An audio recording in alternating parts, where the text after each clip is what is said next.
or we consume local products, including our public infra, utilizing our public procurement bill or law that has been signed into law by the President, as part of ensuring that we can be able to consume what we produce as a country, as part of securing our own economy, but ensuring that we support our localization program, and also creating jobs and being able to ensure that those who produce can be able to have access to the market.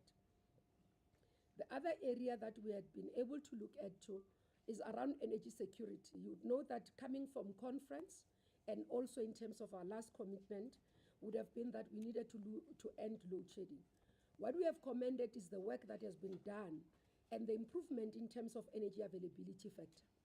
You'd have seen that over time, as Comrade Sputler briefs, as the Minister of Electricity, there's been sustainability in terms of the work that has been done. More power plants being able to generate energy, but more importantly, we've not had load shedding quite a lot. What we have acknowledged is the fact that while nationally there's a key message of no load shedding, citizens' real experience is load reduction in municipalities. So we then emphasize the importance of that. While we have given the mandate to ensure that there's transmission, the redistribution or distribution program remains critical, and working together with municipalities to ensure that there is energy supply and energy availability will be critical going forward. So this is one of the work that has been done and being emphasized.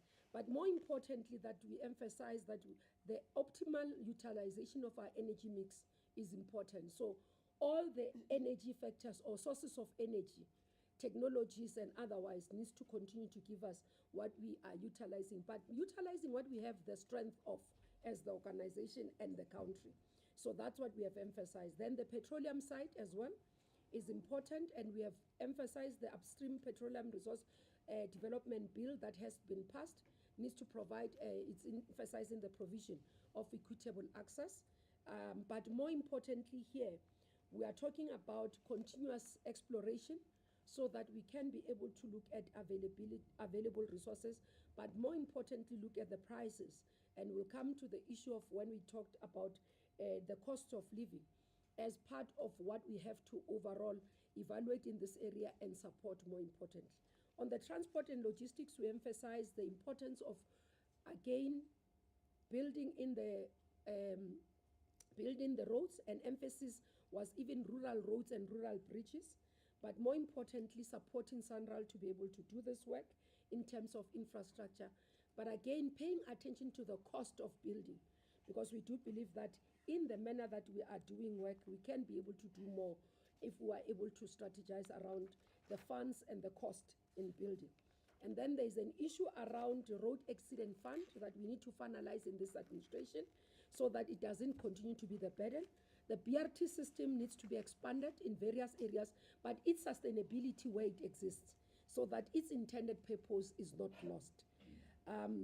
So the logistics, again, is the issue of Transnet, where we are commending the work in that area to continue to add in terms of the work that has been started, led by the presidency, and we're wanting to see more efficiency and effectiveness in this area. On agriculture, there is a belief that we need to do more in supporting emerging farmers and must be able to be supported to access markets. So I'm just highlighting, and one of the examples that was made was around even school nutrition programs, that this is a market that exists in government that should be made available for small-scale farmers so that they can be able to benefit out of it. Then on the mining, we did acknowledge that over time, we might have de-evaluated in terms of our contribution to the mining and paying attention. And that's why when you look at the contribution to the GDP today, you see that mining has been going down in terms of contribution and including even in terms of jobs. So because we are saying that one of the priorities is creation of jobs, so we wanted to start seeing the sectors that will be able to bring back the jobs and how we're going to do that. So mining is one of the areas, and here the emphasis is around linking that with the industrial strategy, but more importantly, the minerals of the future, because they provide an opportunity when you do the licensing to be able to put in terms of the conditions of beneficiation. The other area of emphasis is small business development that is supportive, in terms of the jobs. I won't go into detail because previously when we briefed, we did highlight in this area. So we are emphasizing that the township economy, that is critical for us to be able to support. But SMMEs, we believe that is one of the areas that will be able to create the jobs in. And then there's a issue that has been brought to us by the arts and culture, or the creative industry, that they believe that the issue of the Copyrights Act, together with all the policies that are there, performance amendments and all those things, that they are misplaced in DTIC. They need to fall into the arts and culture, because in that space then they will be understood, so that the creative industry can be able to benefit. And you'd remember that this was a burning issue towards election, so we've pulled it up back as part of what needs to be considered as we do work in this administration. Tourism, we are re-emphasizing it as a mass employment sector that must be supported as we deal with issues of jobs, that it must continue to provide the work that we are looking for. So on the, again, one of the things that we had to acknowledge in this Lekgotla is that we had dropped the emphasis on ocean economy. So we are bringing back to the fourth to say our coastal areas are one of our resources that we need to bring as a priority, and we should be able to clearly identify the sectors and the departments that must lead. For example, maritime transport and manufacturing, led by the Department of Transport; offshore oil and gas exploration by Mineral Resources; aquaculture by the Department of Agriculture, and also supported by forestry and fisheries, because there are environmental issues there; and then maritime protection services, oceans governance, led by the Department of Environmental Affairs. So there's quite delineation of what needs to be done. Public Works paying attention to the harbors as well. So we are saying this will bring in the four as part of also expanding in the areas and focus areas that will give us the jobs, but also contribute to our economy.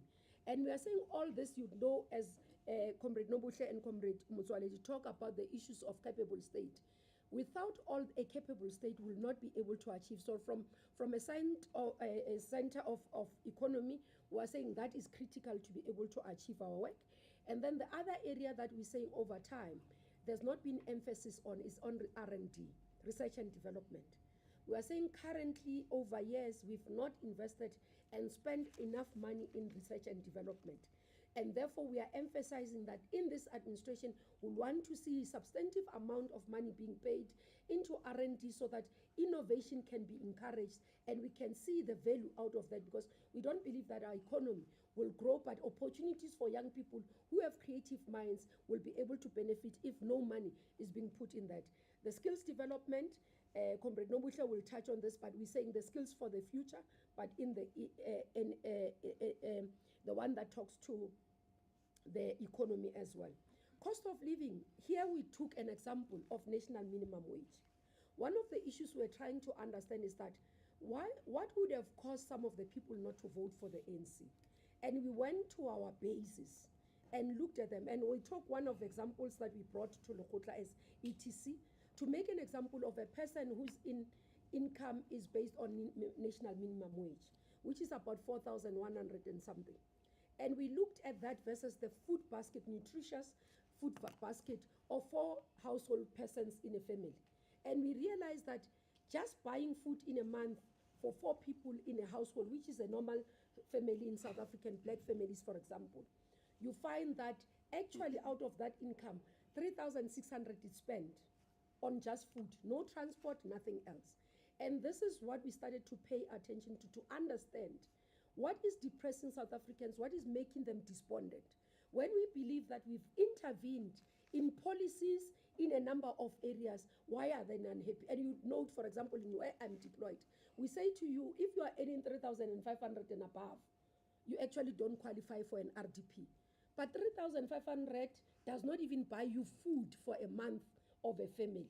So those are some of the things that we're starting to drill deep in, to understand society and the anger and the issues that we are getting as feedback from our society, so that we can address them. So when we deal with cost of living, that's part of what we had to deal with, and to understand what is happening, and therefore come with the intervention. For example, the issue of zero-rated food, again, to be increased.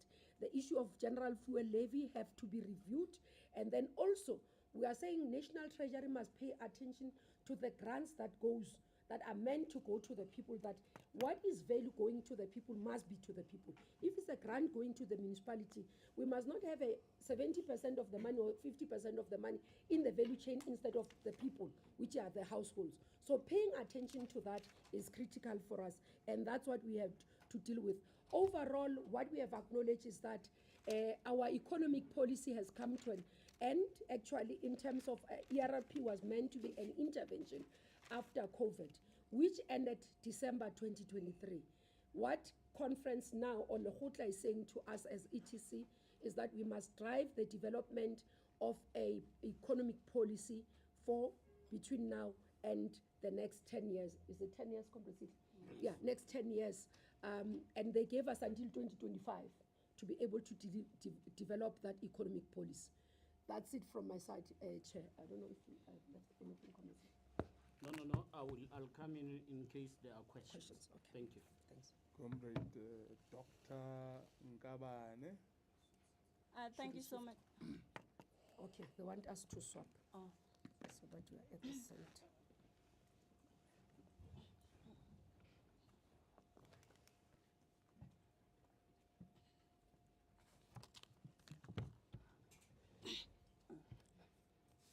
No, thank you so much. On the side of the PSET sector, I'm going to start with basic education, because our commission and Lekgotla spoke on both basic and higher education. Our resolutions then are linked to our manifesto is the African National Congress, priority number 4, which speaks about improving skills and education. So what is happening currently as far as accelerating the transformation of basic education in the country? We have made a number of strides. As I speak today, we have a Bella bill that has been passed by Parliament, which is a decision that is in the pipeline. As I'm speaking, we're fast-tracking the promulgation of this bill. It is with the President, and the President is busy considering it, working closely with the legal team. The second issue that the Lekgotla spoke about is stabilizing NSFAS, which has a number of issues, inefficiencies,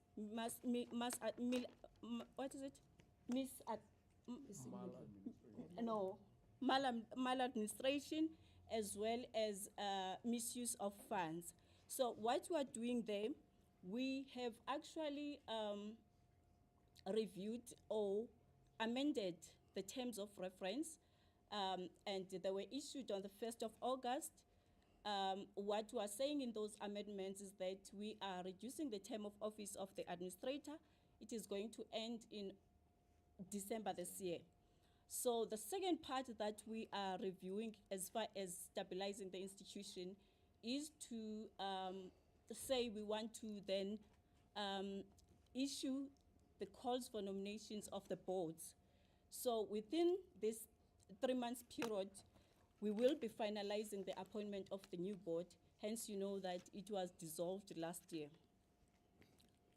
On student accommodation, what we are doing, because even there are discrepancies that we are trying to rectify as the sector, together as the ANC, we are going to be rolling out a program, an outreach program in a form of roadshows.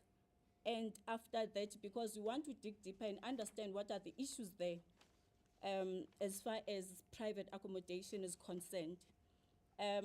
We are then going to then establish a team that is going to look at student funding issues, student housing issues, so that we then take informed decision on how best do we correct the situation that we are facing as far as student housing is concerned. However, in our approach to rectify the problem, we said we want to bring on board the private sector, because we cannot work this or rectify the challenge that we are facing if we are not working with the private sector to come on board and work with us in trying to address or arrest the problem that we are facing.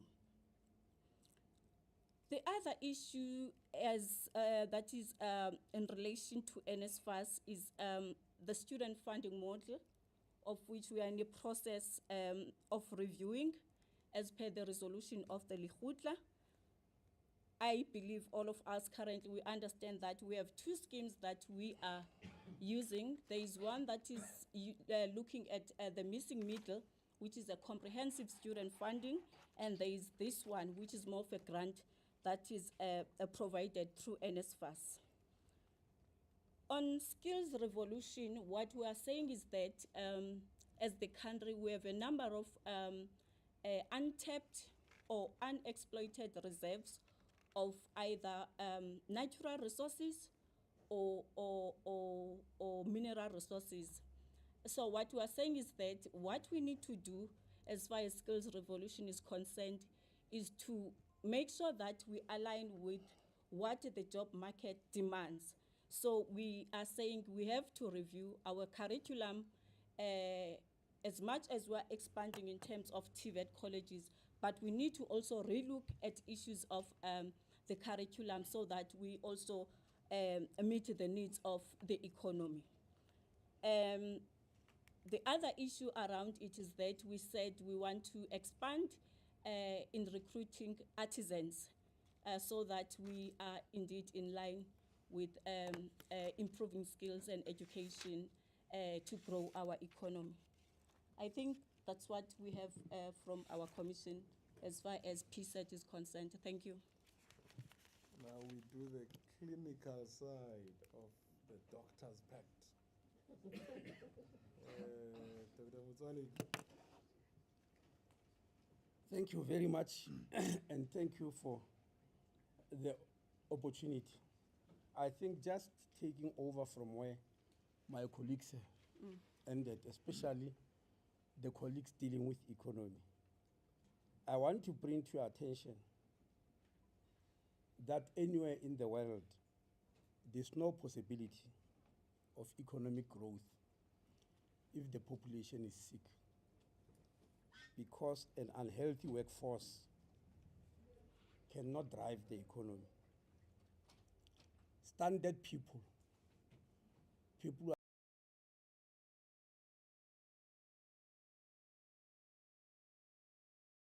standard economies. So when you listen to my colleague here, Comrade Mmamoloko, talking about the economy, you then realize that it must be linked with both skills in education and health to produce a healthy nation. I'm sure many of you here are aware what HIV/AIDS nearly did to our country if we did not intervene. The level of absenteeism in the mines, in the schools, in the factories was overwhelming, but we have to put it under control. So that's why health issues are so important. Now, in dealing with them, we are simply guided, apart from resolutions, but in going on with our work, we are guided by the 6 building blocks of the World Organization. In simple language, we are very lucky in health because the WHO, the World Health Organization, which many of you started knowing of during the COVID era, has already declared that a health system anywhere in the world has got 6 building blocks. And countries must make sure that those 6 building blocks, which you may call pillars, they stand strong all the time. If any one of them is weak, the population will feel it. They won't know, of course, that is a building block. They won't know anything about that. Many don't know about World Organization, but something, they will feel that something is wrong or something is missing in their everyday life. So for that reason, we cannot make mistakes. The first building block is leadership and governance of the system. Who is leading healthcare, right from the clinic level, hospital level, and until. The second one is access to essential medicines and other commodities.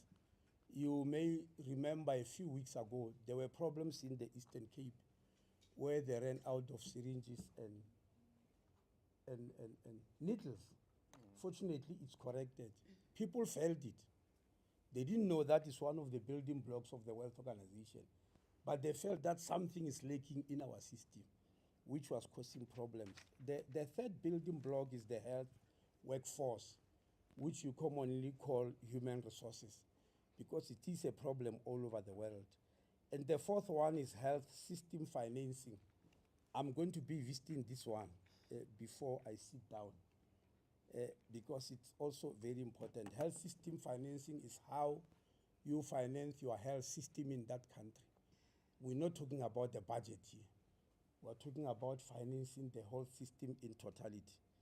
The fifth is the health information system. You'll be surprised to know that in this world of extremely advanced technology, many countries are still suffering on the health information systems, which I'm also going to explain in a short while.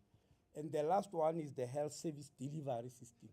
In what packages do you deliver health to members of the public? If I'm a woman and I'm pregnant, what can I expect from the health system? What's my package? How am I going to be taken care of until I deliver? And if I deliver a baby, that baby who's arriving in the world for the first time, what is there for this baby? What can the health system offer this baby so that the baby doesn't get stunted or is able to be a productive member of society? Now, those are the building blocks. Now, in the middle of these building blocks, I didn't put them in the order of importance, is health system financing, which has now become a very, very hot topic in South Africa. That's what we call NHI, health system financing, as one of the pillars of the healthcare system. If it is not resolved, we will persistently and consistently feel that there's something wrong in our healthcare system. And we are doing so. So the resolution that has been taken is that we must move very fast to start putting together Section 57 of the NHI Act. Section 57 is about transitional mechanisms, preparing to put up committees, boards, etc. And there's a couple of them that we'll be dealing with. Now, I'll come back again to the issue of NHI, because at any rate, I know it's foremost in your mind. When you see me, the first question on your lips is about NHI. I know that. So I won't run away from it. That's why I'll put it up front. But I want to talk about the health information system, because I made a statement here that you'll be surprised to learn that in this the world of artificial intelligence, etc., many countries are still struggling with the health information system. What actually do we mean? Just to give you a simple example, it happened to me 35 years ago. You'll be surprised to learn that it's still happening today, 35 years later. That's when HIV/AIDS was starting to manifest itself. I was running a practice in Skukuni. A gentleman entered my practice. After examining him, I concluded that he must be HIV positive. At that time, there was no rural facility that could even diagnose HIV, not to mention treating it. We just could not even diagnose it. What you used to do then, you apply to the bigger hospitals, which are all in Gauteng. In our case, it was the then Garangua Hospital, which is called George Mukari. If it's urgent, you get an ambulance immediately, you transfer them. If it's not urgent, you apply and wait for a response. So I applied, described the symptoms, my findings, and said, please take over. I suspect this person is HIV positive. The response came within 2 weeks. They said, this man is our patient, is already on treatment for HIV and AIDS. We don't know why you want to start from the beginning. But that was happening because there's no integrated health information system. So what am I talking about? Any patient, even now in modern day South Africa, you can move from facility to facility in the public sector, from facility to facility in the private sector, from facility to facility between the private sector and the public sector, from doctor to doctor. You can move to 10 of them. All of them are likely to do the same thing to you, because they simply won't know that this has already happened to you. There's no mechanism of knowing. And so that's why we want an integrated system. Now, fortunately, we have already gone to CSIR because we argued that South Africa has got a lot of knowledge and facilities which can do these things. We have gone to CSIR to ask them to develop a homegrown system, because part of this problem is that there are many IT companies. Each one of them want you to buy their product, and they'll tell you what it can do and all that, and you buy it, then another one comes. So we said, let's have a homegrown system, which is owned by us, which is open source, which nobody can claim. The CSIR has worked on it, health patient record system. We are now busy piloting it in the Free State. And just yesterday, we moved the pilot into a private practitioners to start including private practitioners around to see where we can integrate with them. So we are very happy about that piloting. And what we need to do is to accelerate it. Now, coming back to NHI, as I said, we are going to implement Section 57 immediately to make sure that we get going with transitional mechanism. But simultaneously, we are intending to run massive roadshows, workshops, and meet all the role players and relevant stakeholders to understand their concerns. The war that is raging about NHI, in it, you will never hear any person, whether in parliament or outside or in the healthcare system, who will say, I'm against universal health coverage. They will all say we support universal health coverage, and then put a big but. And after that but, they will say no, in the form in which it is, in NHI, we cannot support it. So our job is going to find out exactly in what form do you want it. What is that which you think, if put on the table, then you'll go along with it? And for what reason? We need to start dialoguing. South Africa is known for dialogue. It is not helpful what has happened last week. I'm not sure whether it's Friday or what. I was addressing a conference of general practitioners and specialists in Durban, a very, very important body in health, and on Saturday.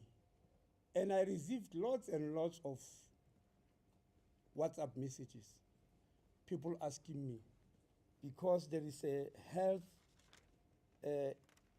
insurance company, I think it's Momentum Health, which produce figures that this NHI that they are talking about is going to cost 1.5 trillion rand. That is 3 times what the country is spending on healthcare at the moment, in both public and private. I found this extremely unfortunate, in very bad taste. It is quite disturbing. It doesn't build a nation, because all it does is to create fear and uncertainty for people to live in fear. It's a scarecrow to scare them off that this system that the government wants to establish, it needs 1.3 trillion rand, which we do not have, of course. It's bigger than South Africa's budget. I found it quite unacceptable. And I think scaring people like that, to me, is tantamount to mathematical hooliganism, if you want me to put it that way. It's some form of mathematical hooliganism, which an advanced country like ours should not be doing. Because I'll tell you, if maybe you think it's very complex or, I'm not very clear. Minister Kubayi is a Minister of Human Settlement. Inside human settlement, there's a housing portfolio. If she announces that all South Africans must be housed, they must have a shelter, and a decent shelter, which she can, because it's part of constitutional rights of people. If she says so, then somebody rushes to Sandton or Constantia or Bantry Bay in Western Cape. I hope I got it correct. And look for the most expensive houses that are owned by billionaires and take the price of that house and multiply by 61 and say, Minister Kubayi, this is what he wants to give to you. You know, isn't that some hooliganism of some sort? Because the country will live in extreme fear and disturbance. It can't be accepted. Yes, yes. That's why I'm using the word mathematical hooliganism. And I think I'm right.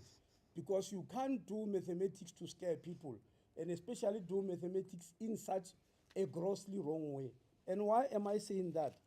Who told them that in NHI? We're just going to say every South African must get health care and pay whatever amount, and the state pay whatever amount. Perhaps you may not understand me. Let me give you a very simple example. I like leading by simple examples. If you go to Soweto, or right here to Katlehong, or whatever township is there, and take your child for a circumcision from a GP, a qualified doctor who spent 6 years at medical school, they are going to do that circumcision and charge you 1,800 rand. That's what they will charge you. But if you go to a private hospital, you are going to pay between 15,000 rand and 18,000 rand. That's what's going to happen. Because what then they will do, they will look for a specialist, urologist. Because private hospitals are mostly run by specialists. They'll get a urologist. A urologist as a specialist has trained for 15 years to be where they are. When they say somebody is a specialist, from the day you enter medical school until we give you a title of a specialist, you have trained for 15 years. They are going to look for such a person.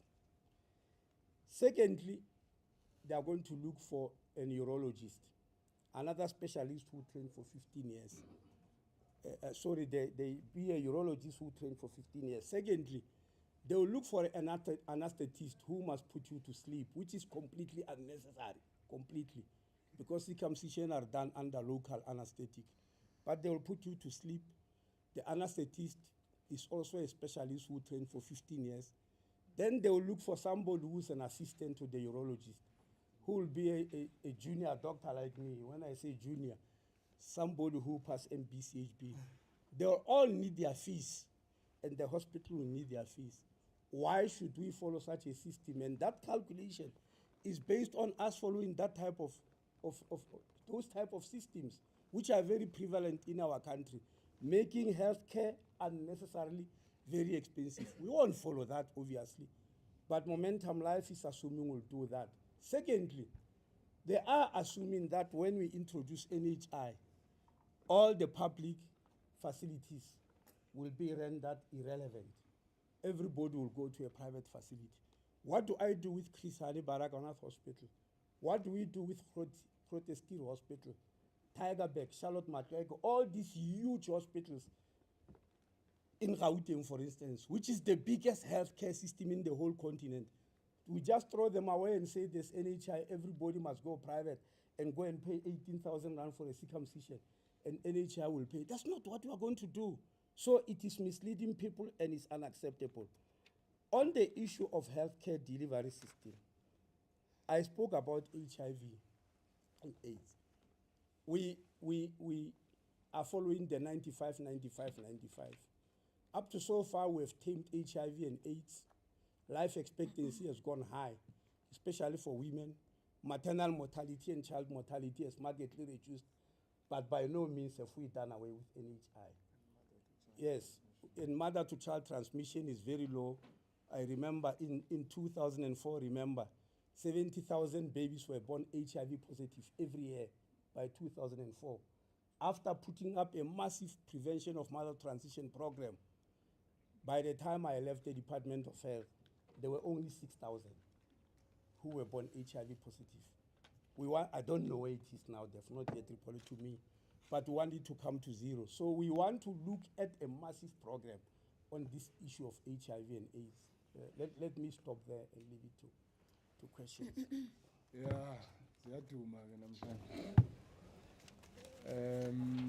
Let's take hands for those who have questions. This time around, I'm starting on my left. Mamkiza, Shannon, you'll be the third one. Junior, fourth. Aviwa, your hand is up. 5th. Debo. 6. Business Day, I see you there. 7. News 24, see you. Don't they have names? Mawande, I see you. Bror, I see you as well. Yeah, you are in front of me, so you always be the last one.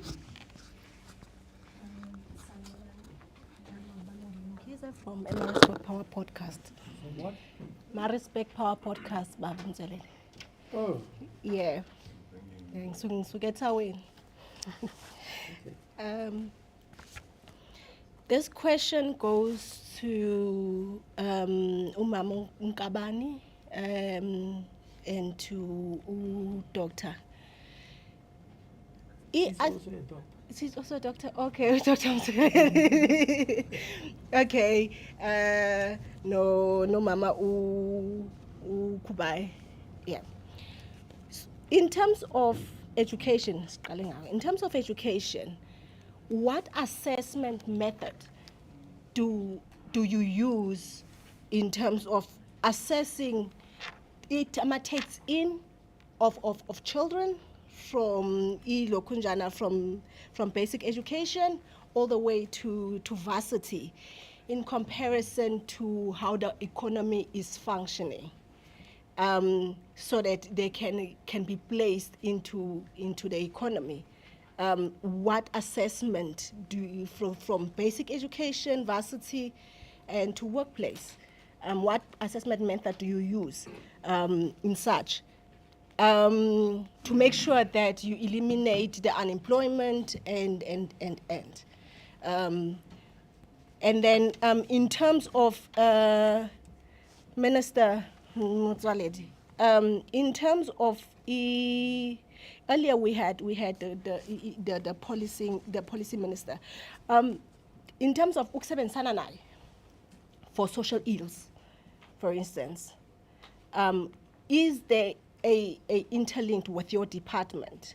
Minister of Police. Of police, yes. Minister. Remember that depression is caused by social ills, some of the social ills, and then it leads to criminal elements.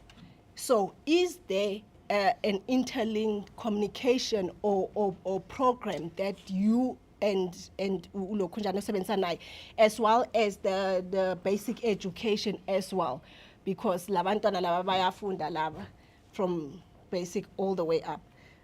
That's all my question. That's all. Thank you. Good afternoon, Shannon Merricks from Cde Broadcasting Africa. I think now we are talking economics. I must give my title. All protocol observed. I'm the executive chairperson of Cde Broadcasting Africa. And I have to do this deliberately because we're talking economics. The president in his State of the Nation, he talks about the economics. When I was listening to him reading, I said, this makes sense. This is the only way you're going to solve, whether it's crime, health, NASFAS, whatever. You need to say, let's put a straight issue on the table, which is the economy creating jobs and so on. Now that that's on the table, on health, I think the minister is nice. The minister is saying, or let me say, I'm saying what you are saying. I'm not saying you saying, I'm saying. You are saying the NHI, everything in the media has been a miscalculation. There's only been negative reports about the NHI. You can agree or disagree with me. But there's not been one positive article in the media about NHI, and I read as well. Now, when we look at NHI, when we look at NASFAS, now I'm just going to put them all in one pot. You have industrial parks in Soweto. You have Baragwana. You have a university in Soweto. You have Maponya Mall. But here you have industrial parks. Orlando Industrial Park, Jabulani, Fine Town. You have all those. And within 5 kilometers, there's a hospital. There's over 25 schools. There's all these things that needs to buy goods and services, whether it's linen, whether it's tables, whether it's chairs, whatever. But as the president put it, we need to reactivate or get the things going. So what is the plan to do the simple things? not the difficult things, the smart city and that, to say we need tables for the schools. Where's the closest industrial park? Because they are there in all townships. 100 townships in South Africa, there is already industrial parks. How do we say to those small businesses in that industrial parks, in 7 days, because the support is there from the economic cluster. You're not paying rent, the state will pay your rent. You're not paying water, you're not paying lights. You have to be a South African. You have to create 6 jobs. You have to be registered for tax and so on. You know, in those industrial parks, I think 10,000 jobs can be created in less than a month. Then every South African, those 10 million that didn't vote, will say, yes, there's the simple things are done. Let's now wait for the difficult things, the smart city and so on.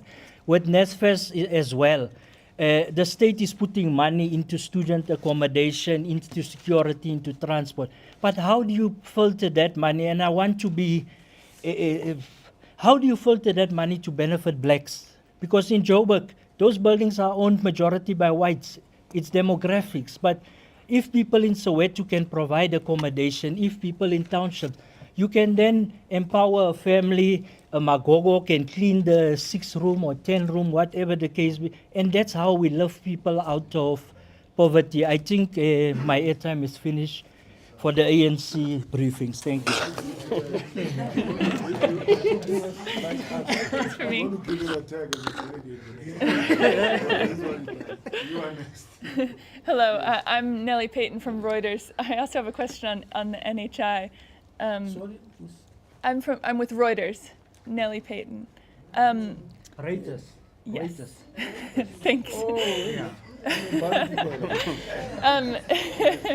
Minister, you said that you want to start implementing Section 57 immediately. Could you give a few more specifics on what that means, what actions will be taken in the next weeks or months, and also is opposition to the NHI within the GNU creating any obstacles at this stage to that rollout, or do you still need to work on getting other people on board, or are you just moving ahead with the implementation?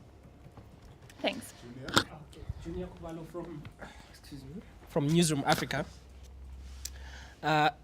My question is also on NHI. Minister, you spoke about wanting to roll out a lot of public engagement.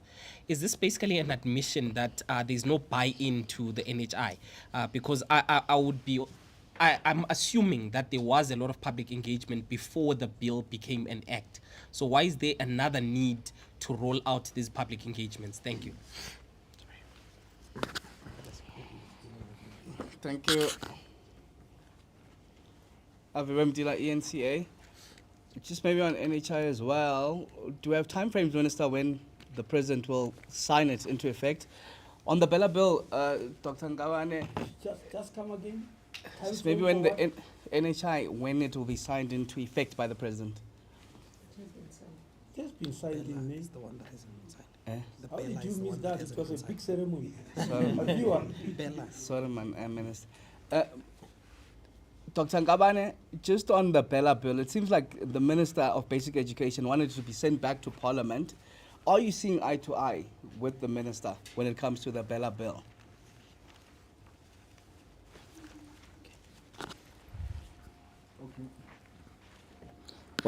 Okay, my name is Ndebo. I'm with the SAPC. Minister, my question is to Minister Kubayi. It's a clarity-seeking question. Minister, I heard you talking about the new economic policy in the next 10 years. Is this related to the COVID, or it's a new economic policy for the country? If yes, I think I'm fine. But if it's something that is only related to the COVID-19, with South Africa, Minister, being the most unequal society in the world, and unemployment standing at around 40%. Do you think for the past 30 years, all the economic fundamentals and the economic, I would say, policies that we had as government, do you think those economic policies are answerable to the challenges that South Africans are faced with? And this is based on the tangible or the empirical evidence on the ground that says really South Africa, there is no really turning back in terms of arresting this problem of unemployment, this problem of us being seen as the most unequal society in the world. Do you think those policies, economic policies that we've adopted in 1996, some people call them the 1996 class project, do you think they are answerable to the problems that we faced as South Africans? And I've got another question from one of my colleagues from BASE. They're asking me, they said I must ask the question that they've seen that global markets are falling in the US. Is that the case in South Africa? Is there any impact on South African markets? I think that's it for now. My name is Thando Maeko from the Business Day. Did the ETC discuss how the current SRD grant can be used as a basis for permanent income support for the unemployed? This is as the Treasury reins in on public spending and public debt in a bid to improve fiscal health. Also, did the Lekgotla discuss how to link social assistance with other forms of support as a poverty reduction mechanism? Also, considering that there is litigation against the implementation of the NHI, this is for the Minister of Health, do you think that the government will be required to revise its timelines of the Act's implementation, including phase 2, which is mobilization of financial resources? Thank you. Let me be clear. Are you saying we must revise our time frames? Is Yes, that the because question? of the litigation.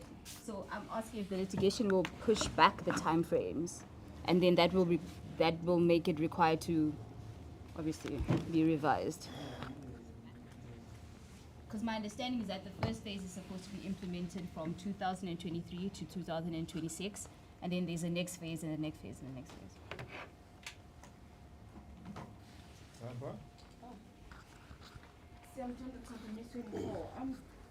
Apologies if I missed this part. I did step out for a bit. Did this commission subcommittee talk to basic income grant? 2 weeks before the elections, the ANC announced that it would deliver a BIG within 2 years policy. Was it an election gimmick? The other day we had the DSG say that South Africans have raised the alarm to say that they suspect the ANC does these election gimmicks towards elections. Was the announcement that BIG would come in 2 years part of electioneering, or did this commission speak about expediting the delivery at all? Thank you.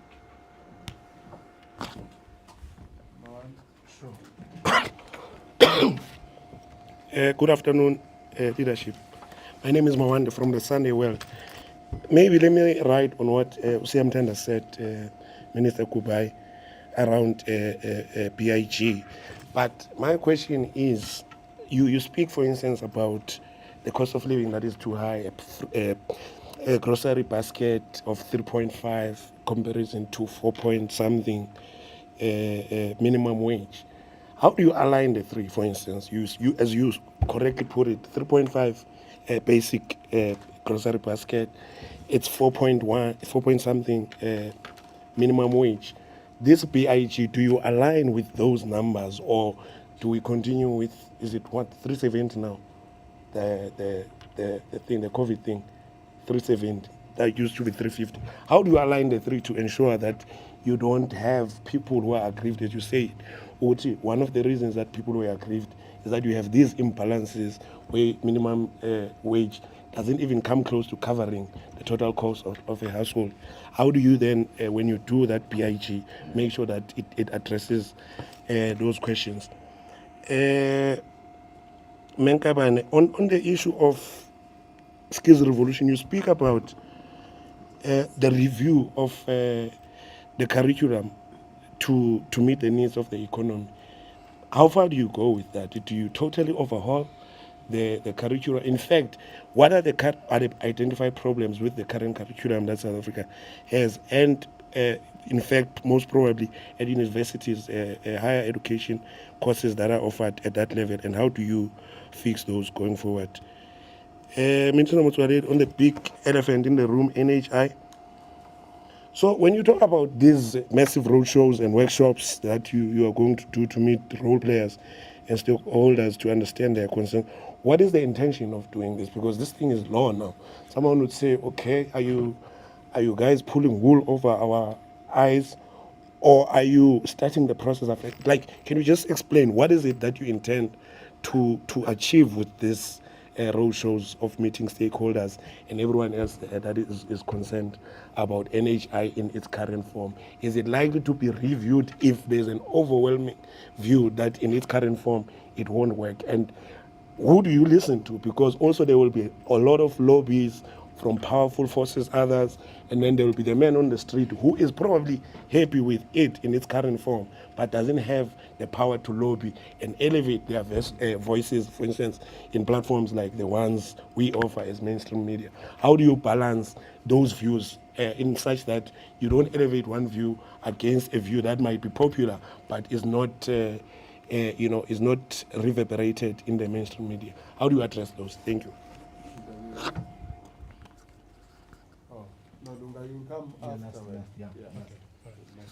Thank you so much. Good afternoon, Minister. Spitzo, Kaya News. Minister, rising non-communicable diseases, now a looming health crisis in the country.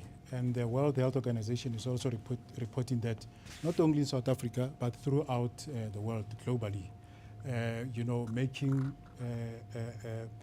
us, or maybe telling us about cardiovascular diseases, respiratory diseases, cancers, and diabetes. And something which is very much closer to me, Minister. Minister, in the past, when HIV started, we used to have public awareness. And currently now, because of this diseases now, we're starting to see them. We don't have such. What is the NHI telling us, Minister?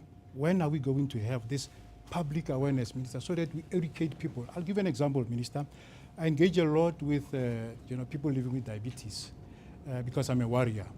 Most of them, Minister, who've lived with the disease for 10, 15 years, even today, they don't know the difference between type 1 and type 2 because of lack of education. And I give myself time to try to explain to them and to teach them about that. So people need that, Minister, where we are, public education or awareness on these NCDs. Thank you. UFM? Yeah, thank you. Mr. Motsoaledi, on the cost of NHI, there's been concerns that the public health system is already overburdened.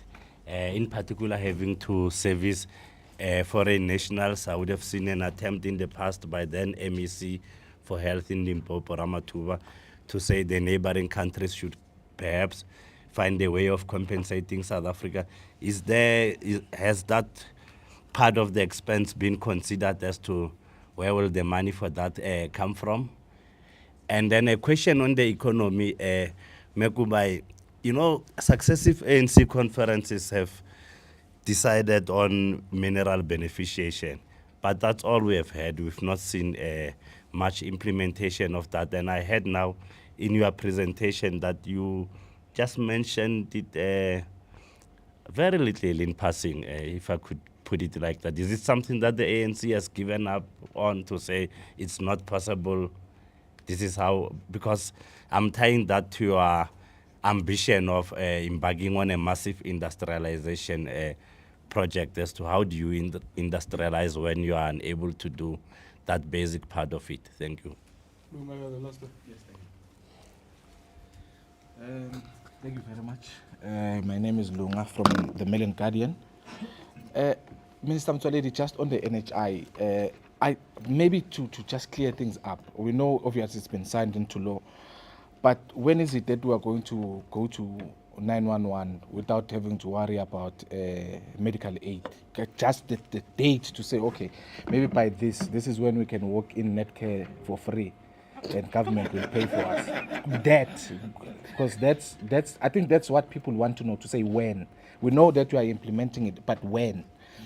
And on the issue of job creation, Minister Kubayi, how does government, because in the past 30 years there have been a lot of issues, how does government now create those jobs, and in what areas would government be necessarily focused on in areas where they basically create jobs? What are some of those areas you'd be looking at to say, okay, this is where government is looking to create a certain number of jobs in such industries? And also I wanted to ask about the issues like things like NYDA. Do those things even still work? Do people benefit from such things? And what are those some initiatives that government is trying, maybe will create for entrepreneurs to actually flourish? Because I don't know if anyone, these things of NYDA, but yeah, I don't know, but yeah, that's basically my questions. Thank you. Okay, we will respond now. Ulu has going to join Shannon soon and being a delegate inside. You can start on that side and come this way. You'll have to move. Maybe Ukala will sit. Yeah, I'll be the last. Can I? Yeah, I'll be the last one. But you will finally move. Yeah, that's why I wanted them. Ufuna kona vele. Sokudede.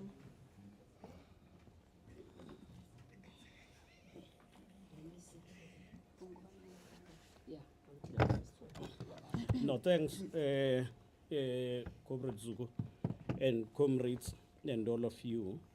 I'll take few questions. The first one, I'll pick two. Chair, yes, the issue of industrial parks is quite important for our economy to grow. We've got special economic zones and we've got industrial parks. But what has been a problem before is the securing stable and sustainable market for SMMEs in those industrial parks. And how are we going to address this issue going forward? As you correctly say, there are those light industries that you get in industrial parks, dealing with clothing, manufacturing of furniture, chemicals and digitants and all of that. We have passed the act now, which is Public Procurement Act. It is enacted, it is in place. It now allows us to have set aside. You will then have set aside based on one sectors of the community you want to target. Set aside for women, but set aside for localization. And that could be a district or the operating industrial or entities in those industrial parks. And to then go further and enhance that, the Lekgotla agreed that the National School of Government, as well as relevant department that deals with training on procurement, must engage on immediate and urgent program to train SCM and CFO on how to implement this public procurement, which will help us to address and achieve set-asides. And that will go a long way also in addressing the monopoly in terms of the structure of the economy. May I then take, maybe on the issue of student accommodation, I hope we will meet soon with the minister at a government level. The Department of Public Works and Infrastructure has adopted a program called Asset Optimization Plan. That strategy talks to optimizing on public assets, the buildings. The real custodian of properties, Public Works, a number of buildings that are not utilized. We're saying those buildings could be offered to the Department of Higher Education, either through the private sector, to renovate, operate, and then we transfer later to government. And that was presented in the previous administration. The strategy was adopted. My final issue is I'll be allowed to join the plenary. Is where are these new jobs coming from? We said from now till 2025, let's develop a industrial plan, an economic plan based on, one, the fiscal and macro instruments, but based on, one, energy, transport and logistics, and all that becomes your input cost in any production. So let's look on that and look futuristic. But for now, where are these plans? We have master plans that we have already put in place. A master plan on your automotive sector, be a master plan on poultry, on sugar, and a master plan. There are few, I think there are 4 or 5. 8. So we're saying let us start implementing those master plans in a very, very localized approach and industrialized approach. So the first is expected to come from there. But lastly, we say infrastructure should continue to be the catalyst for job creation. And as Comrade Kubayi reported, we are saying let's have a catalytic project packaged and implemented in a way that grows the country. What are the example? It is Operation Ukuvuselela, the railway from Pretoria to Gqeberha. It is the railway from here in Johannesburg to your Polokwane, the railway from Johannesburg to Durban. These impact, high impact projects that we say should be catalytic. And then we must package that and ensure that they are implemented going forward. I thought I'll contribute on those too. Thank you. I'll leave others.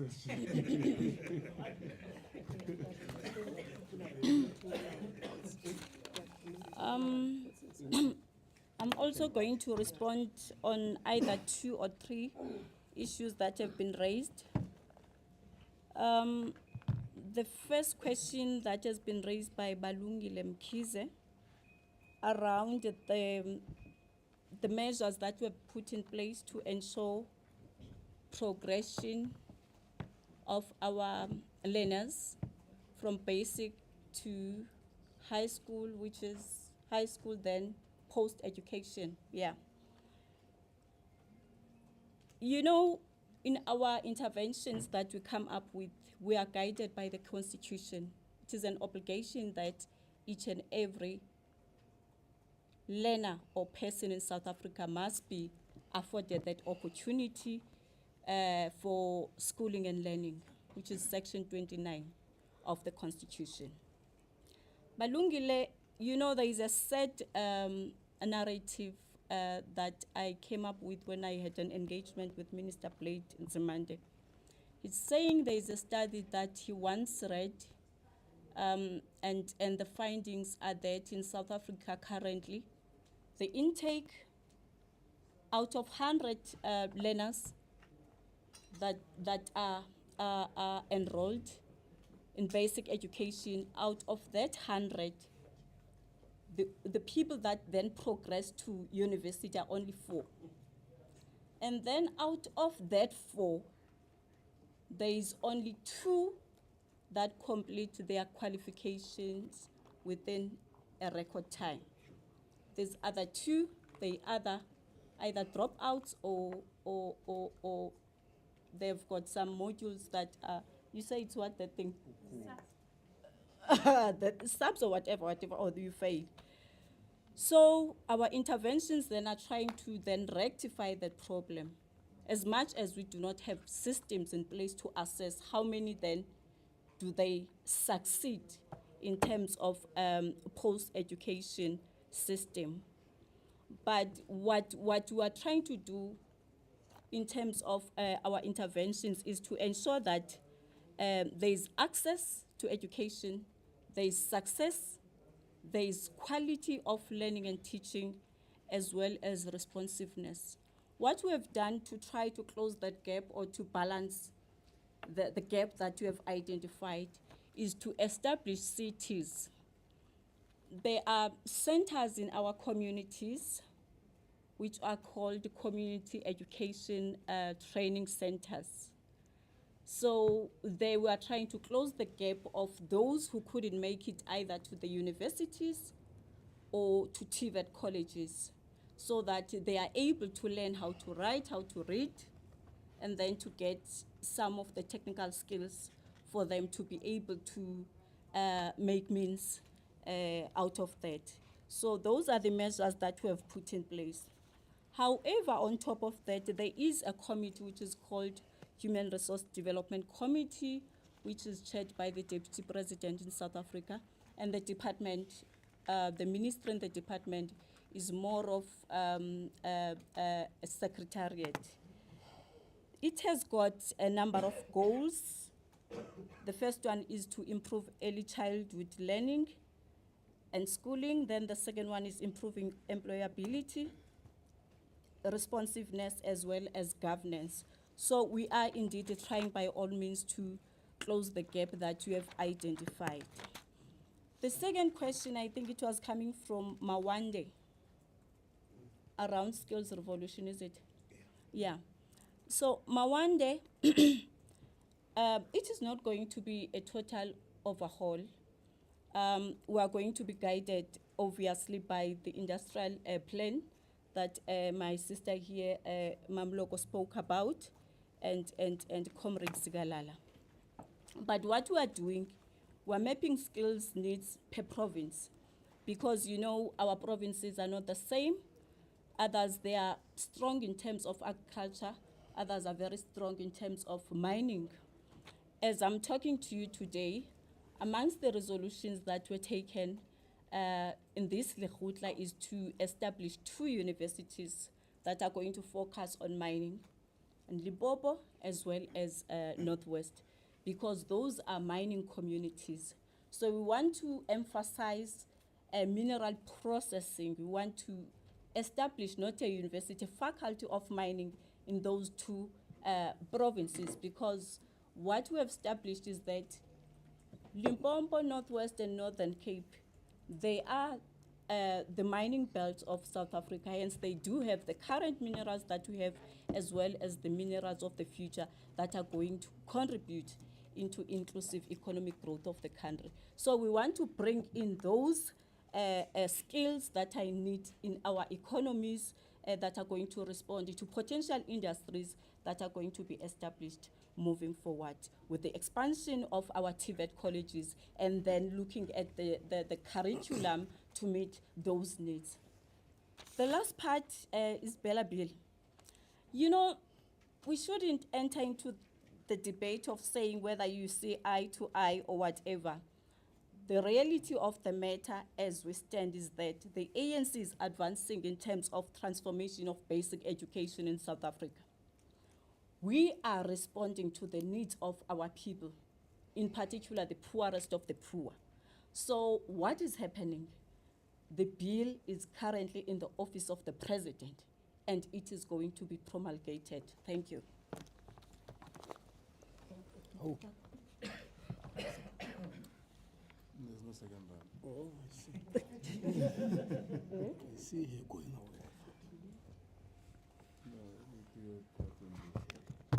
Okay. Thank you very much. On the issue, maybe just to pick up on what Comrade Nobuhle spoke about, a viewer on the Bella Bill, noting what the minister, I did see what the minister said. And perhaps one of the things that colleagues in the media, but also the public, will have to consistently remember, as ministers, we might have opinions, but we act collectively, and we are collectively and individually accountable. So the powers of a minister in terms of Section 91 of the Constitution are delegated by the President. So a best way as a minister, when you have a different view of a decision of a cabinet, because that bill did not go to Parliament from a minister of basic education. It went through cabinet. It is decision of a cabinet.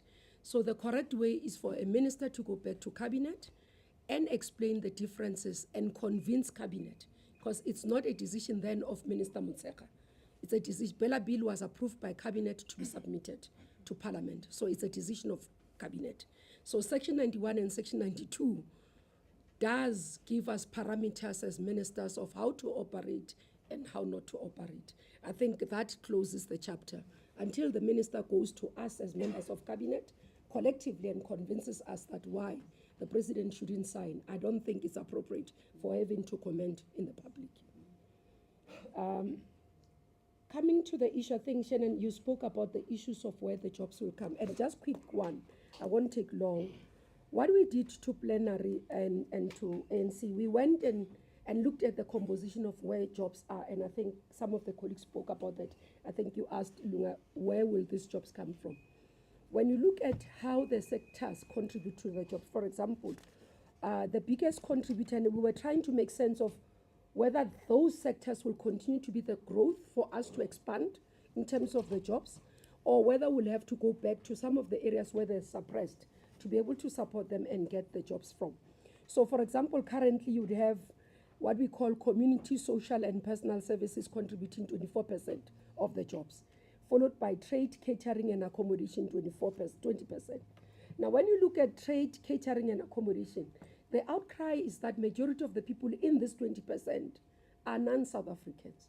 And that's why one of the pronouncements is to say, we should be able to say some of the jobs must be preserved for South Africans. And most of us as we grew up would know that even as students, we could go and work in retailers, as part-timers in restaurants, and first time as you graduated from school, the first thing you could do, you would not stay at home. You'd be able to find a job in a retailer. And that assisted a lot in terms of the job. So we were paying attention to that to see. But when you look at construction, construction is currently contributing 7.5% in the jobs, but it's currently, it's actually a 2.4% in the GDP. Now, construction has potential to grow. And we looked at what are the other issues that are affecting us to be able to get more in terms of the jobs, but also contribute more. Because previously, if you look at the statistics around 2008 and before, you'd find that construction was around 8% contribution to GDP. So it has shrunk. Now, part of what we had to pay attention to is issues to say safety and security must help us with the issues around construction mafias. Because today to construct, it takes longer and it's more expensive. So that's why you've got to be able to look at those things. Now, this is what we are doing with the jobs. It's not saying that government alone, so I'm answering two questions, two colleagues, I think it's Shannon and also Lunga. Government has a role to play in creating a conducive environment, enabling, for example, the mining licenses that has to come so that we can bump up a lot of mining licenses and mining rights to be given. But secondly, in terms of the energy security, we know that when we had load shedding, quite a number of mines reduced in terms of productivity, and therefore the jobs were affected. So it's part of the role that we have to play in intervening, responding to the restrictions or constraints, but equally when we play our role as government is to look at our areas. For example, what we have been doing in presidential stimulus job creation, those then will come in. So we'll play a role in terms of ensuring that where we have vacancies, we must fill them, because we can't talk about job creation when majority of the departments do not fill vacancies, sit with more than 20% of vacancy rate. So that's part of what we are emphasizing. It's a balancing act that we understand private sector and public has a role in playing in terms of the issues. I think the issue of SMME can be emphasized. That's why we are bringing it to the center as well. That we don't want just SMMEs to be supported in terms of funding. One, consumption of products produced by local businesses, SMMEs. And one, that's why we made one of the examples as school nutrition. You are coming to the hospitals, who makes the linen? And Comrade Motsoaledi will have to come back and tell us how they are also ensuring that we can. I was saying to the colleagues there, some of them, that the inclusion of even the public procurement bill actually is an enabler, but it doesn't preclude, no law actually stopped us from ensuring that we can implement set aside. For example, in human settlements, we're already implementing 40% set aside for women, 50%, and we can account out of our budget in terms of construction. How many women in business? That's why we were able to sign an social compact with them. So we are saying we are going to monitor now. Each department must account. Comrade Motsoaledi will have to account. It's not in the ETC, but because he runs a major department, will have to come and tell us how is he supporting SMMEs. So we want to see this tangible work, and we are saying the state is the biggest procurer, and therefore we should be able to utilize the levers of the state to be able to intervene and deal with poverty and unemployment. The reality today is that more people are living in poverty. That we can't run away from. I was saying to the colleagues, we read a study, and it's coming to what Ndebo was saying. We read a study about 40% of people in Soweto living with one meal that is not even full nutritious. And that tells you, because previously we would have identified districts. I don't know if you remember when we dealt with war on poverty during the Thabo Mbeki era, and I'll come to what you were raising. And one of the issues would identify, for example, Msinga. And the intervention there today are still relevant, because what we did when we intervened in Msinga, we made sure that people who did not have access to IDs, passport, not ID, birth certificates and all that, because they were not accessing schools, they were not able to access social packages. And that intervention, even in turning around that situation, was able to open opportunities in terms of that community. It's far better compared to that time when you look at it. The second community that we intervened at that time was Lusikisiki. When you look at Lusikisiki pre-2006 to Lusikisiki today, you see that the interventions, which were based on economic interventions, were actually have turned the situation around. Now, but what we are facing today is because the cost of living has gone up higher. Now, what we would have put as interventions as government, social packages, and I'm coming to the issues of big, it's not really making meaningful intervention in the hands of South Africans. Because if we are giving a social grant of 1,900 to a senior citizen, previously in 2007, that was a lot of money in the hands of a senior citizen, and they were able to raise children. That's why you'd have, for example, I was in Gqeberha in the election, where we had first-time voters saying, I am voting ANC because my grandmother raised me and I was able to go to university, finish my school because I was supported by a grant of my grandparent. And the fear we have, and all of us today, is will that grant today be able to support that child that exists, to be able to go through high school and be able to enter university? That's the question this 7th administration, which is a GNU-led government, will have to answer. But overall, when you look at policy, and we did that roadmap in the plenary of what we did, Ready to Govern 1990, RDP 1994, and the elements of it, GEAR 1996, ASKISA 2005, NGP New Growth Path to 2010, and NDP 2012. And then we looked at the elements of it all round, and we found similarities. So the issue from a policy point of view, it has been consistent to identify the issues. For example, as back as RDP 1994, we spoke about structural reforms, which we are talking to today. Now, the issue has been the direct implementation of those policies. And that's why ANC previously would have acknowledged that from a policy point of view, we've never lacked. What we have lacked, or we have been found shortfall of, has been on the implementation. And that's why when we did the ERRP, we went and put mechanisms in place to be able to implement, and we could account for almost 90% of achievements in terms of the ERRP as we closed it last year. Now, that's what we are taking as lessons when we go forward.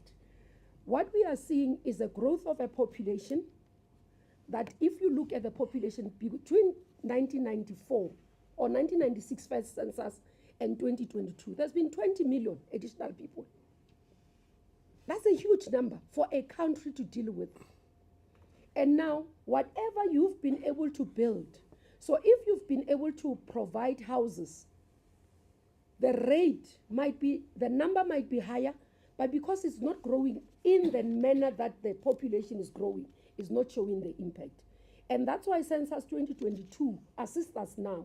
And that's why many of us are emphasizing the need to use data as a decision-making process. Hence, we can tell you about what we are seeing now in households in terms of the data that is coming out.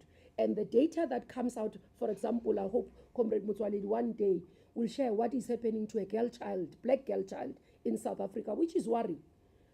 Because that we are going to see the impact in 10 to 15 years. They're becoming pregnant as teenagers or children, but more are leaving schools because they have to be caregivers of their own children or others. And when you look at that, when you look at statistics, it's telling us today, we are going to see the impact 10 years down the line. Now, that's why we are starting to say, let's pay attention to what statistics is saying to us and determine 10 years what will happen. Hence, the decision of a new policy that needs to respond to what we have today, but anticipating 10 to 15 years, obviously, beyond, to say this is what we'll have to grapple with going forward. So I hope I've been able to deal broadly with those issues and in terms of the areas. Now, coming to issues of basic income grant that Semtanda and Mawande raised, maybe just to correct, Mawande, 370 is not basic income grant. It's social relief of distress, a grant of distress. So we've not implemented BIC as South Africa. We've committed to looking at BIC. So we said we'll utilize the SRD as a basis to learn and take lessons from there to be able to implement BIC. Now, and Semtana is asking, was it an election gimmick? It's not an election gimmick. When you look at what Niva Makhetla would have written, I think, an ABBA about poverty and how households have to be intervened and the obligation on the state to intervene to alleviate poverty. It tells us that we have no option but to implement BIC as a country. Now, the challenge we have, and that Minister of Finance will be correct, where is the source of funding for BIC? And that's what we must answer. Whether it's going to come from tax, others are saying we are already overtaxed. Whether it's going to come from reprioritization, we'll have to look at it. But the lessons out of SRD tells us that there are people, for example, in terms of our system, that have benefited that shouldn't have. So you need to clean up that system. Secondly, is the mechanism that you provide the BIC, the social grant. Because most of the time you find that when you allocate 14 billion, then you can end up with 5 billion going into the process. That's what we need to deal with so that we see value out of the money. So once we are ready to say we are ready to implement, the mechanisms have been finalized between all of us, we'll be able to implement. What we can say is that there is a need for BIC, there is a need for us to intervene. The modalities have to be finalized and how it's going to be. Others are arguing that it has to have exit strategy. It must be linked to some sort of training. You can't just go into BIC without any conditionality. But others are arguing that NGOs are saying no conditions, which I don't agree to. For example, as chair of ETC and from an ETC point of view, that we can't have that because there must be an exit. Because it's an intervention for people to be able to find. They must be linked to skills so that they are able to exit. So it's those modalities that we must finalize around BIC. I think I've been able to answer, okay, the issues around mining, what we acknowledge, yes, and I think the Youth League is hard on us on this one, on beneficiation. We would have heard them even in their press briefing, that we've not been able to tangibly beneficiate. Now, there are various, and somebody can say it's excuses that we are giving. But one of the things that we have acknowledged as ETC is that let's utilize the licensing environment and the new conditions that we give into the minerals of the future, the new licensing of your lithium, your copper, and all those things, as part of putting the issues of beneficiency linked to it. And that we believe that is easy to do, while the Department of Mineral Resources, we still give them the responsibility to be able to ensure that even issues of royalty have been raised, that we must be able to take the issues of royalty to be able to benefit, for example, be able to create a fund that can be used in the society and benefit communities. But secondly, in terms of being able to still beneficiate. So the commitment is still there. I'm not reading it in passing. I think when we did manifesto, I did highlight it and spoke to it quite in detail. So that's why I just went over it at this point. But that commitment remains. Whether we are committed and will be able to see it, linking it with industrialization. One of the things that would have been in the few years, while we would have wanted to do beneficiation and industrialization, we must acknowledge that load shedding was a a stumbling block in that process. It was a constraint. Because there is no way you can increase burning of smelters and doing all those things when you do not have energy security. And that's why we had to pay attention to the energy security to be able to deal with that. Last point, the issue of NYDA. NYDA remains a critical institution for young people. There are many beneficiaries there. I think what we need to look at is the funding model. What we give to NYDA is not sufficient. I think we must acknowledge. When you look at their budget, I think it's almost about 700 million. That's why their impact will not be felt. But where you've been able to meet individuals who have benefited from NYDA, they do share a positive story. But what we said to NYDA, many of us, is that let them partner with various departments. There's opportunity to partner with trade and industry. Deputy Minister here is a young person, should be able to drive the issues of young people and benefiting and partner with NYDA so that their impact can be felt broader. Thank you very much. Thank you very much. So before you move, Minister Kubayi, you didn't answer. I said, which one? This side you say SRD, what, 370, this side 3. How do you align? I mean, how do you expect someone who earns 370 to afford the 3.5 food basket? That's what I asked. Oh, sorry. I answered, so the second part of your question I didn't answer. Yeah. That one of the 370, I was answering in the big, I linked it to Siamtanda. The issue is acknowledgement. Remember when we did the 350, it was during COVID. So we intervened during COVID to be able to give some level of relief. And it was based on what the state can afford. So there was various mechanisms that were intervened with the workers through UIF, with SMMEs and them. Now, where we are now is to say, let's deal with the issue of poverty in detail. Let's analyze. It's not only the 350 that we are analyzing in terms of affordability. It's also the issue of a general worker who is a person who's employed in a department of human settlements as a cleaner, is earning 4,700 or 5,000. And that person has to take a transport staying in Mamelodi to come to Pretoria.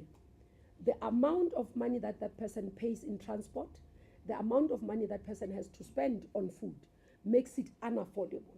And that's why we are saying we've got to deal with the issue of affordability, how the cost of food basket is, reduce them, and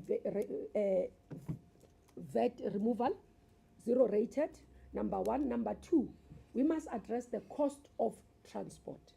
And that's why we're talking about the issue of levies in the fuel levy. Because when you look at the fuel levy, the amount we pay for fuel and the amount we pay for tax is higher.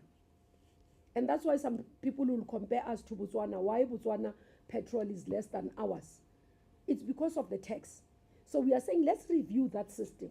And we were acknowledging that Minister Enoch Godongwana might not be happy. But it's something that we've got to look at. And the President has committed to say we must look at it. Again, the other issue was saying, in municipalities, there are grants that we give from national to municipalities in order to support households. What we're doing as an analysis is that those grants or support for households are not reaching households. They are at municipalities, for example.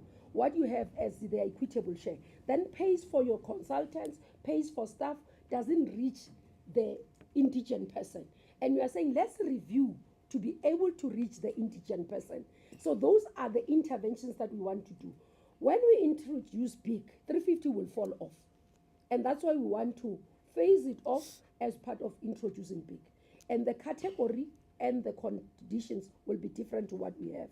But definitely for those who deserving have to support, because we can't have people going to bed without food. I think even Debo raised the issue of economic policy versus the COVID-19. What I was explaining, Debo, is that the ERRP was particular to intervene in COVID. So it has come to an end by 2023 December.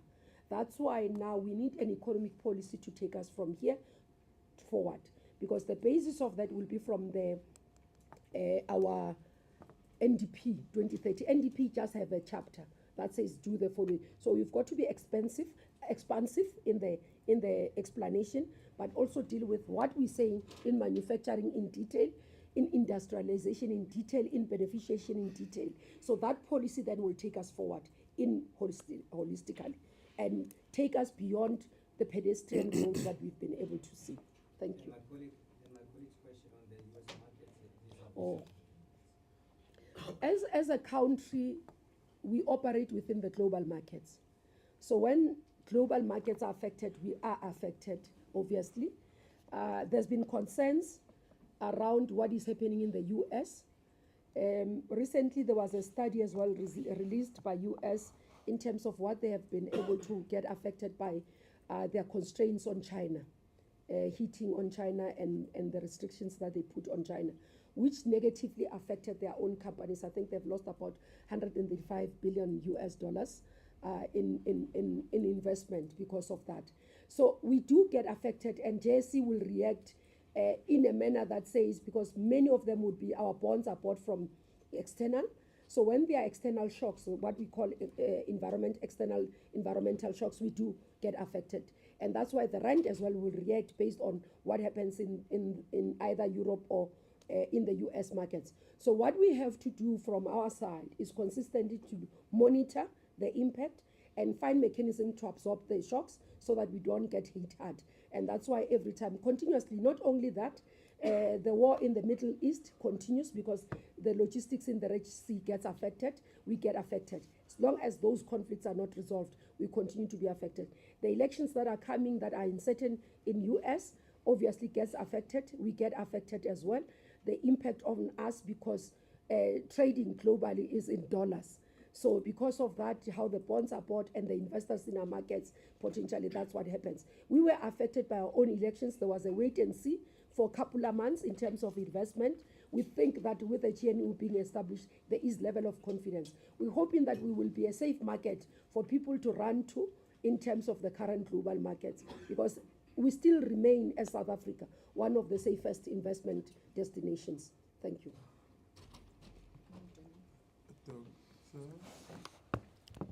Okay. Oh, there's no need for me to move. Oh, there is a need.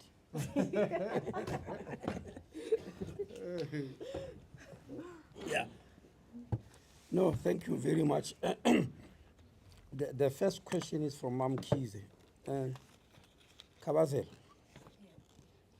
you are right that people who have got depression are likely to get involved in some form of crime. But statistics show that it's 3.7% of men who are going through depression who gets involved in violent crime. When it comes to women, it's only 0.5% of women who do so. The reason that they take it serious is because it is still 3 times than in the normal population. Because in the normal population, men who get involved in crime are put at 1.2% and women at 0.2%. So for that reason. But what worries me the most, why I quote these figures, what worries me the most, and I've already discussed that with Minister of Police and already asked, are rather people who are on drugs, especially the new drug in the market called crystal meth. Because those, when they come to hospital, they are not like when you have smoked dagga or cocaine or what. They are psychotic, if you understand what I mean. In simple language, you say mad. They are coming in chains in hospitals, so much that some of their relatives refuse to take them. And I'm very serious about it, because we've been phoned so by many hospitals. What do we do? They say the state must see what to do with that person because of the violent crime they've seen. So I was telling the minister, we need to have a special drug squad in South Africa. A squad that specifically deals with drugs and specialize in it. Inside it, there will be health. A lot of professors, psychiatrists, health people, and police. And I really ask that we sit down and discuss that. Because I'm convinced that some of the things you see today is because of those drugs. The manner in which women and children are slaughtered, like, in a manner that you have never seen before. Yes, it's so inhuman. Where is this humanity coming from? Some of these people are on drugs. They are on crystal meth because it's there. Remember, crystal meth is methylamphetamine. which was there before in health, because it was the most potent drug used for weight loss. If you wanted to slim, there was nobody who was going to be a stoodler without them wanting, because of crystal meth. Yes, but the reason that it was banned, is because it had these side effects of producing violent people. They banned it. Now people have found a way to manufacture it, and only a drug squad can dismantle that. Otherwise, we are in big trouble as a country. Now, Shines, yeah, you know one positive story about NHI in the media. You're 100% correct. I've noticed that. Anyway, yes, I've noticed that. Is it Nelly from Utah? Yeah, Nelly. Yeah, the transitional mechanism under Section 57 is that it's phases. Phase 1 is from 2023 to 2026. We are in the middle of that phase 1. It's about the president has already signed an act. We don't have regulations yet. We need to do them. We need to establish quite a number of committees, ministerial advisory committee, committees on health technology. All that needs to be done. And including the fact that as a consequence of NHI becoming an act, at least 11 acts of parliament passed throughout ages have to be amended consequentially. The Medicine and Related Substance Act passed in 1965. It has to be amended. Occupational Disease and in Mines and Works Act passed in 1973. It has to be amended.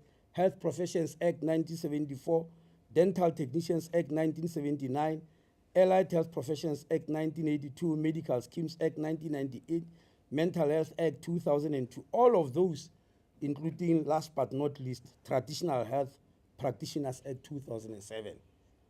They all need to be amended to be in line with the issue of national health insurance. So it's a whole lot of work. Your second question was an obstacle to NHI in national, in GNU. Yes. GNU. Yes. What I've heard is exactly what I said earlier. I heard all of them saying we are not against universal health coverage, but coming to say, but certain aspects are worrying us. And I'm saying everybody who say they are against NHI, there was an article which was sent to me by a prominent doctor who is now in parliament, who was a president of Health Professions Council, presumably against NHI. I read it twice and I said, but which area are against NHI here? I agree with him on most of the things he has written, but so 90% of the things, yes, here and there are smaller things on which you won't be on the same page. So the obstacles I'm talking about is people saying there are certain aspects I don't like. And I know in quite a number of legislations, people will say so. Junior, yeah, a very big statement. You said going out, is it an acceptance that there is no buyout for NHI? I want, eh? Buy-in. Buy-in, sorry. Yes, yeah, buy-in, yeah? Buy-in, not buy-out, yes. You see, there is absolutely no scientific evidence that there is no buy-in for NHI. What you are seeing is people who are beneficiaries of the present system. That includes quite 99% of us in this room, if I'm not mistaken. That includes the media. Okay, you'll fall in the 1%. The 99%, yes, are the ones who are speaking. The real poor people who are beneficiaries have never spoken. You haven't heard them. Nobody is carrying their voice. My going out there is to give them a voice. That's number one. Number two, even before already, I've got many requests on my table of people who are saying, please come.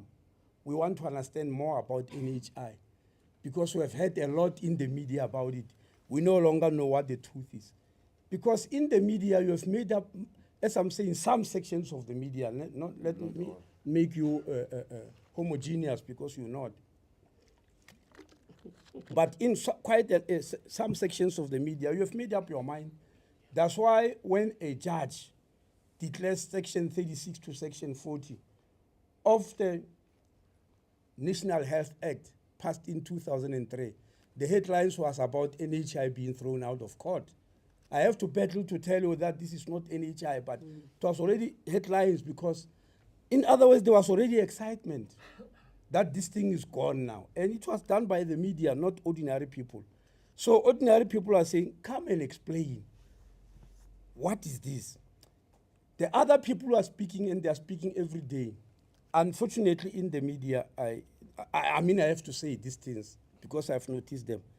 Anybody on any policy who is against the state, you give them the title expert. That's what you do in the media. Once you talk against the state, you are an expert on this. And they call you all the time. Other real experts that are not against the state are never called. Yes, for instance, yes, an expert on this and that. For instance, yes. Yeah, some girl is an expert on ANC. I accept that. I'm not talking about it. Yes. So that is where the problem, for instance, within the World Health Organization, there are people who are designers of this whole concept of universal health coverage.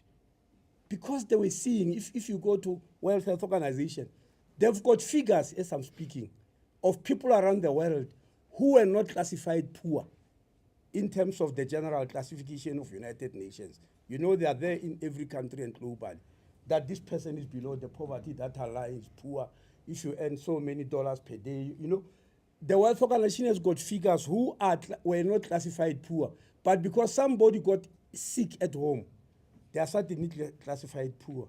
Because there is a thinking which is wrong here, that if I'm poor and unemployed, and somebody at home is diagnosed maybe with cancer, breast cancer, you know, lung cancer, prostate and all that, then because I'm poor, I cannot go to a private hospital. If they say that private hospital has got all facilities and it's not to my home, it's not true that poor people don't go.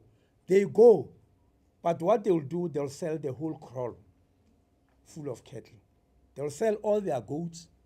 They might even, yes, the World Organization has got figures of such people all around the world. They sell what? They cash in an insurance, a life insurance, they catch it in before time. They take a child out of university because they say your brother is dying, has got leukemia. And they were made to believe that the only place that can solve them, 100,000 rand, especially that the relationship between a patient and a doctor, it's not like the relationship between between a consumer, for instance, Mmamoloko, and a shopkeeper. If you get in a shop and the shopkeeper calls extremely high prices, you'll just say thank you. You go out next door and buy another pair of shoes. You'll do that. You won't do that in health. You won't. Because based on what information? Even me, I'm a medical practitioner. If I go to any doctor because I'm having splitting headaches, puts me under MIR and all that and say you have got a tumor the size of a pin or what in your brain, I need to remove it. I need 200,000 rand before I even start. On what grounds am I going to argue? Even suspecting that, no man, this guy. On what grounds? It's life. It's life. I'm threatened. I will even say, even if he's mad, let me just do it because. No, because I want to leave. I'll just say, no, go on and look for 200,000. There are people who died on the table looking for that money, while relatives are looking for that money. So these are the things that needs to be explained to people out there because they don't have that information. On Saturday, I addressed 2 meetings. I left this NEC Lekgotla. The SG allowed me, don't think I dodged. Because, yes, I went to Medunsa. All the medical students from all universities, representatives were getting there. because they are now mobilizing them into the Imatu, Samatu Union. From UCT, Stellenbosch. After I spoke, they said, Minister, please come to our universities. We're going to line you up. That's part of the reason why I'm going out. They said we are going to line you up because what you have told us today was not easily available to us. Then I went to Durban that evening to address specialists and doctors, health experts, not media experts, the real health experts, who are professors at universities. And I spoke and they told me, please develop the plan to start moving around. We need to understand these issues very much. So it's very important for me to go to make people understand. The third reason, as I've already told you, when a person says, look, I'm not against universal health coverage, but not in this form, surely that person is worth listening to. What form? It might be that it must something small, like when I was in Durban, they were saying, no, man, in this act, the minister seemed to be having lots of powers. I don't want lots of powers. I want NHI to go on. So if it is true, after sitting with them, they convince you that you have got lots of powers, why not listen to them? When we were establishing the office of the Umbat person, meant by Professor Mahoba, I had an altercation with the portfolio committee. They were saying, no, this is too much power, Minister. Why don't you give the power to Parliament? Because Parliament will choose a better person, where now you are going to choose, your comrades and all that. I argued with them, and I'm sorry from SABC, I'm very sorry, I apologize in advance. I asked them, because members of Parliament choose SABC boards. By that time when you're arguing, they've already chosen 3 dysfunctional boards as members of Parliament. Boards that were completely dysfunctional, and say, why do you believe as members of Parliament, when it's you choosing, you choose better things, And yes, and they kept quiet, they allowed me, I chose Professor Mahoba. Everybody realized I was not misusing my power, especially after Live is Demeni. Because I knew him. Many of them did not know him. I don't even know who they were going to choose there. So these are the things which I want to debate with people. That when you say you don't want this part, when you say the minister have got many powers, which ones do you mean? It's not my aim to have many powers, It's my aim that everybody must get health care that is affordable and available to all, regardless of socioeconomic status. That's what NHI is. The issue of will litigation push back time frames? Litigation anywhere destroys whatever you are planning. You can't tell, you'll never know. But there is that possibility, which is very high. But we won't stop preparing. You are aware that in the media, because most of you have got an interest about NHI going away, the fact that Solidarity tried to stop the department from establishing a unit on NHI when they advertised 44 posts, the fact that Solidarity lost that case, I've never seen it in the media. Where the judge said, no, you can't stop the government from planning. I've never seen it anywhere. But the moment that another act which they thought is linked to NHI is declared unconstitutional, you see it everywhere. So we don't know, but we are continuing to move. Mawande, you said what is the intention of the roadshows to review? I think I've already answered that. The intention of this roadshow, I am being called, even Abafundisi, they've called me. And I went to go running to them because I want them to speak for NHI. Because the biggest spokesperson of NHI is no more, the late Archbishop Desmond Tutu. He once called me when he was in hospital in Cape Town. He said, Minister, I got very good care here because he was in a private hospital. Then he said, but when are all South Africans going to get this type of care? I kept quiet. He said, I'm asking about this NHI. This NHI, when is it coming? He then went on to say, Minister, my wife, Mmamoloko, had done what you call mammograph. Mammography is what we do when we check breast cancer. And he said she was charged 15,000 rand. Then he said, Minister, just tell me, If it was a woman from Kaelija, can you tell me what was going to happen? And I looked down again. He said, these are the issues that need to be resolved. Now, many people don't know about all those things. NCDs, my friend, he always phones me. Yeah, he's a big soldier. He's not joking. Especially diabetes. Look, NCDs, after we have done away with infectious disease, because we are going to do so anyway, are they going to be the biggest problem in the world? On the African continent, because we are still having HIV, AIDS, cholera, and all that, now we are dealing with monkeypox and all that, we don't see the problem with these NCDs. In developed countries, I can tell you, it's a huge problem, especially that their populations are aging. Now, you are not going to defeat NCDs, cancer, diabetes, high blood pressure. You're not going to defeat them with pills. Forget, it's not going to happen. There's no way that the world will win with pills. It's not like when we give pills to everybody who's HIV positive and eventually they no longer get infectious, HIV goes away. It's not like that. Diabetes is mine and mine only. And no matter how many pills I'm swallowing, I won't stop it from moving to other members of the population. So that won't be a good way of fighting them. We fight them as a population-wide battle. For instance, there's something here which you may not know. We have reduced the amount of salt we eat in 6 very common foodstuffs. In bread, brine in chicken, soups, spices, We've reduced salt. I was still in health, we called industry, and told them that South Africans are said to be eating 4 times the amount of salt than is necessary. How do we stop it? And because anybody who does a kidney transplant, the Minister of Health has to sign. I saw many forms going past the table.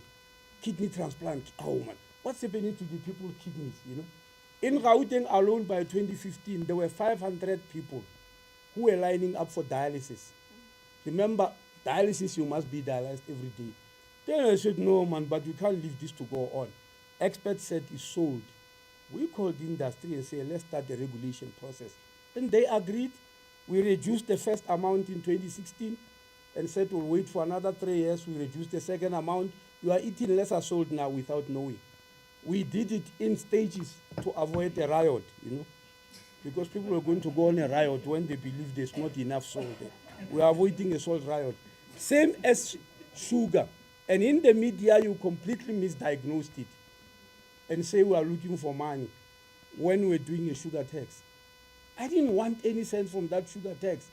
We were worried by exactly what you're talking about. The NCDs were exploding, cancer everywhere, because everybody's eating sugar whether they like it or not. Sugar which never used to be eaten in the past. We were putting brakes to say, oh, please, this is too much now. Not because we were needing the money. Now, lastly, on this issue, you are a diabetic, my brother. There are 4 ways of treating diabetes in the world. The first one is lifestyle, diet. That depends on education.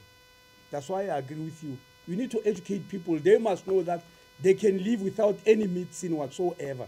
Just by diet, lifestyle, exercise is very important.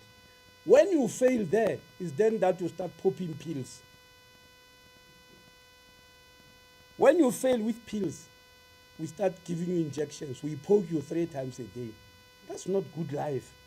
Absolutely not by any standard. We start poking you 3 times a day.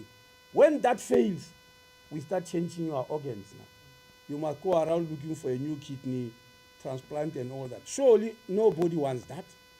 We've got to stop the things from happening, and that's education. However, on the issue of neighboring countries, my brother, this is a tough issue. How do I answer it?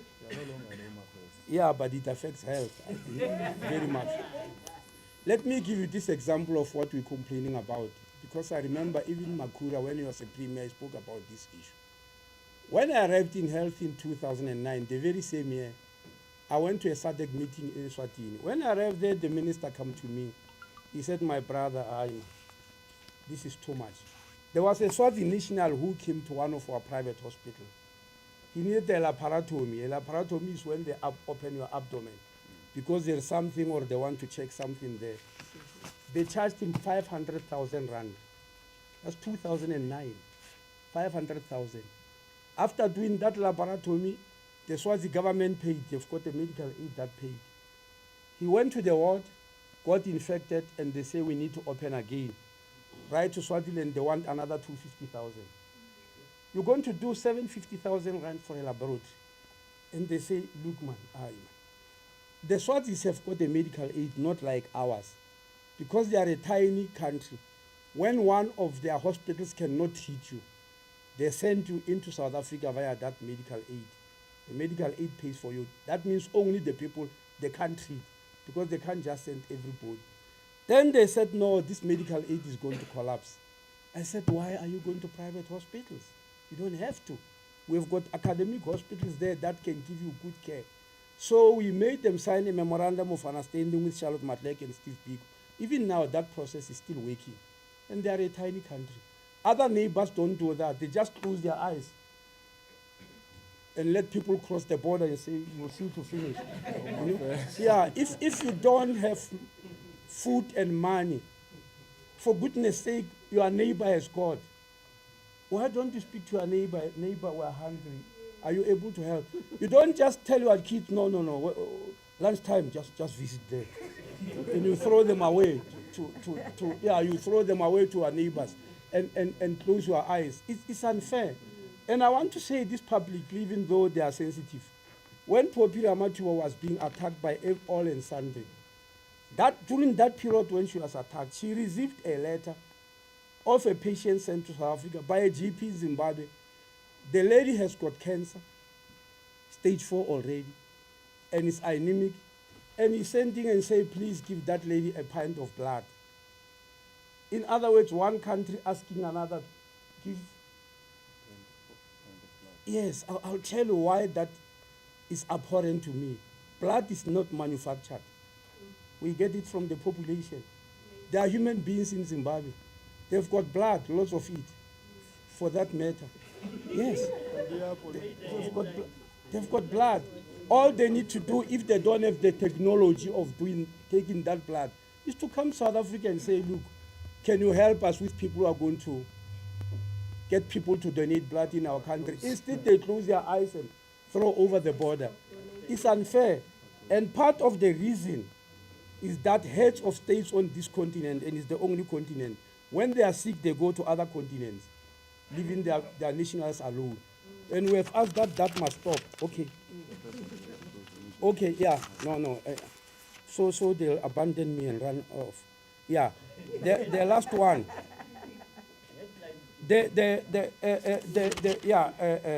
Lunga, this is a very difficult question. When medical aid policy started in 1967, nobody could ask this question. When is this going to happen? At what stage? Well, you said, are you going to run free into Netcare? That's what you said. There are 3 ways for paying for health in the world. 3 ways. There's no other one. The first one is mandatory prepayment of health. Pay for health before the person is sick, but it's mandatory. The second one is voluntary prepayment. Pay for health before you are sick, but it's voluntary. That's what medical aid is. The second one is cash or fee for service of out of pocket, which is regarded worldwide as the most primitive method of paying health, which is what we are doing mostly in South Africa. There's no free there. Yes, it paid somewhere before you are sick, and NHI is mandatory prepayment. Medical aid is voluntary. Cash is out of pocket. It's outdated. We don't expect the world to go and live like that. So it's difficult to tell you now that this time will come. One thing for sure, we said NHI is not an event. It's going to be implemented. It might take up to 15 years before we arrive there, while we are busy implementing. It might take something like that.